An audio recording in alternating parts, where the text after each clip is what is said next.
الحمد للہ وحدہ والصلاة والسلام علی من لا نبی بعد اما بعد عن عائشة رضی اللہ عنہ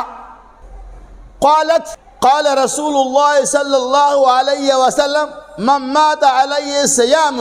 صام علیہ ولیہ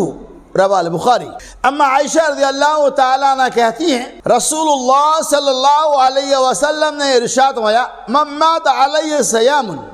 جب کسی آدمی کا انتقال ہو جائے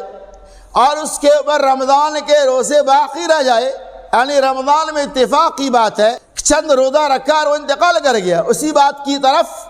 اللہ کے رسول صلی اللہ علیہ وسلم اشارہ فرماتے ہیں کہ رمضان میں کسی آدمی کا انتقال ہو جائے اور اس کے اوپر روزہ باقی تو صام علیہ ولیہ،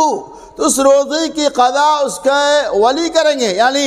جو ان کے اعلی اولاد ہے، جو ان کے وارث ہے، یہ ان کی ذمہ داری ہے اپنے ماں باپ کے چھوٹے ہوئے روزے کی قضا وہ لوگ کریں۔ اس حدیث سے معلوم یہ ہوتا ہے کہ مرنے والے کے اوپر اگر رمضان کے روزے کچھ باقی ہے تو ان کے گھر میں جو ان کے اہل و عیال ہے کوئی بھی ان کی طرف سے رکھ سکتا ہے، انشاءاللہ روزے کی قضا ہو جائے گی۔